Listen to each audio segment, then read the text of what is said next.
Kembali lagi bersama pelajaran Ibu, pelajaran matematika.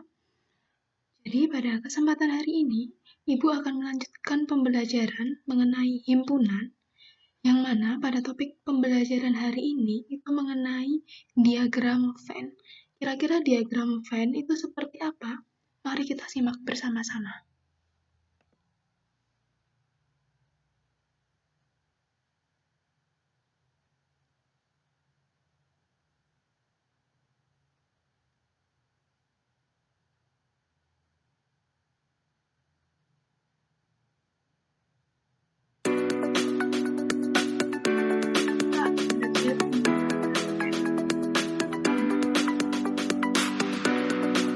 Kita harus mengenal dulu kira-kira diagram Venn itu seperti apa. Jadi, suatu himpunan yang mana konsep dari himpunan sudah kita pelajari pada hari kemarin ya, pada minggu ini. Nah, tentunya kalian masih ingat. Jika ada yang tidak ingat, silahkan buka kembali buku kalian. Himpunan juga dapat dinyatakan dalam bentuk gambar atau diagram yang disebut sebagai diagram Venn. Nanti biasanya ada gambar bentuknya itu ada gambar kotak persegi panjang seperti ini, dan di dalamnya itu ada gambar lingkaran-lingkaran yang menyatakan anggota suatu himpunan tertentu, gitu ya.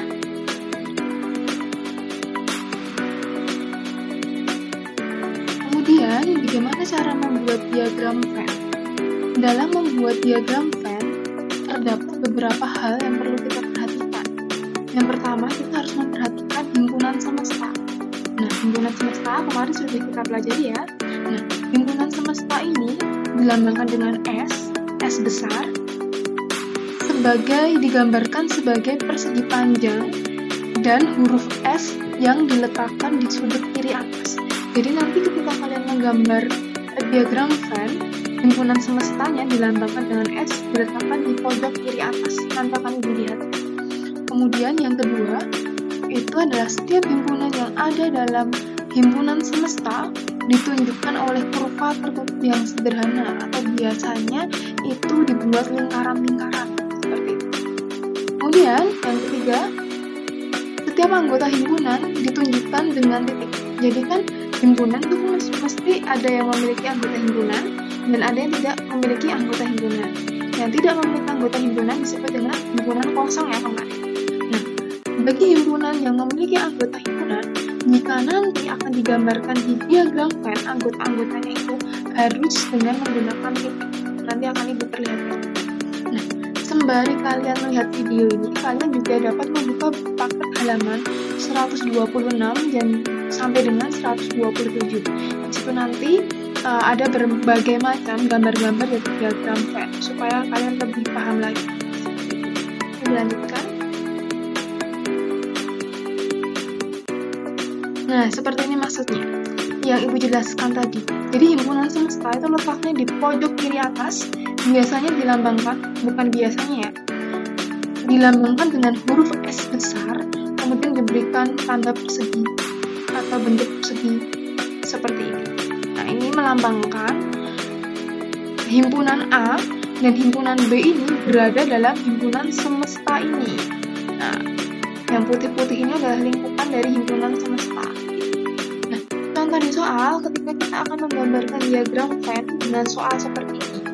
Himpunan semestanya ada 1, 2, 3, 4, 5, 6, 7, 8, dan juga 9. Nah, sekarang kita lihat di himpunan A.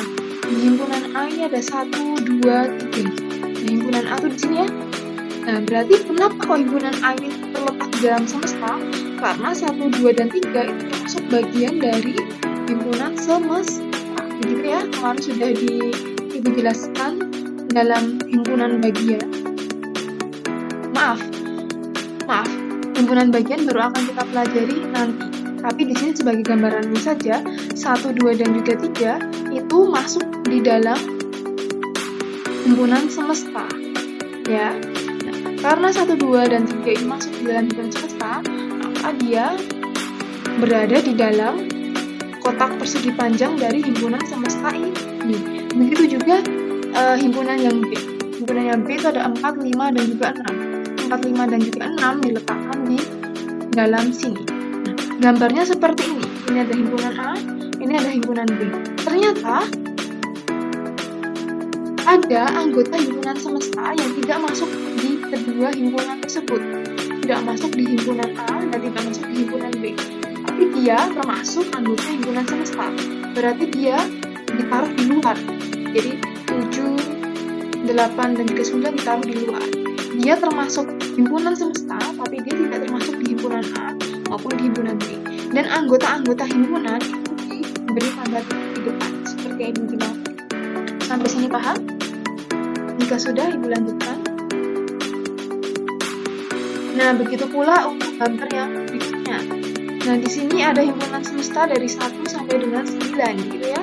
Himpunan A ada 1, 2, 3, 4. Himpunan B ada 4, 5, 6, 7. 4, 5, 6, 7. Nah, di sini sama seperti tadi prinsipnya. 8 dan 9 tidak termasuk pada himpunan A dan juga tidak termasuk pada himpunan B. Sehingga dia berada di luar dari kedua himpunan yang ada gambar lingkaran merah dan lingkaran hijau ini ya. Sehingga dia berada di luar, tetapi dia masih termasuk pada himpunan semesta. Gitu. Nah, sekarang kita lihat. Ternyata himpunan A anggotanya adalah 1, 2, 3, dan 4. Himpunan B anggotanya adalah 4, 5, 6, dan juga 7. Karena di sini ada angka yang sama, yaitu angka 4, maka angka 4 ini berada di tengah-tengah dengan posisi gambar seperti ini. Yang mana artinya ini adalah 4 termasuk anggota himpunan A dan juga 4 termasuk anggota himpunan B. Jadi gambarnya seperti ini. Begitu ya, atau di ini nanti disebut dengan himpunan irisan. Nanti akan kita pelajari lebih lanjut. Kemudian yang terakhir itu adalah gambar yang seperti ini. Misalkan Ibu punya himpunan semesta dari 1 sampai 9 sama. Kemudian himpunan A ada 1, 2, 3. Nah, ini lihat. Himpunan B ada 1, 2, 3, 4, 5, 6. Nah, sekarang kita lihat dulu. Anggota himpunan semesta yang tidak termasuk himpunan A dan himpunan B itu ada 7, 8, dan juga 9. Sehingga dia berada di luar dari himpunan A dan himpunan B. Tapi dia termasuk pada himpunan semesta. Sekarang kita lihat. Himpunan A itu ada himpunan 1, 2, 3. Ternyata himpunan A ini 1, 2, 3 itu termasuk dalam cakupan himpunan B. Karena dia lebih banyak ya. Ada 1, 2, 3, 4, 5, 6. 1, 2, 3 masuk di dalam B-nya ini. Sehingga gambarnya seperti ini. Himpunan A berada di dalam himpunan B. Seperti ini. Apakah sampai sini ada kesulitan? Jika ada kesulitan, silahkan tanyakan kepada Ibu. Gitu ya. Nah, untuk pembelajaran hari ini, Ibu fokuskan kalian untuk hanya belajar mengenai diagram Venn. Seperti yang Ibu katakan tadi, pada kesempatan kali ini Ibu tidak akan memberikan tugas, tetapi tugas kalian itu hanyalah belajar mengenai diagram Venn. Yang video yang Ibu jelaskan pada hari ini, apabila kalian mengalami kesulitan, silahkan tanyakan kepada Ibu. Dan tadi seperti Ibu bilang, bukalah buku halaman 126 sampai dengan 127. Kalian lihat gambar-gambar dari diagram Venn. Apabila kalian masih mengalami kesulitan, silahkan tanyakan ke Ibu. Jadi tugas kalian itu memperdalam materi pada hari ini. Jika suatu saat Ibu mengadakan Google Meet sama kalian, akan Ibu berikan pertanyaan, kalian juga harus bisa menjawab. Begitu ya. Mungkin pembelajaran hari ini cukup sekian. Selamat melanjutkan aktivitas kalian. Semangat belajar.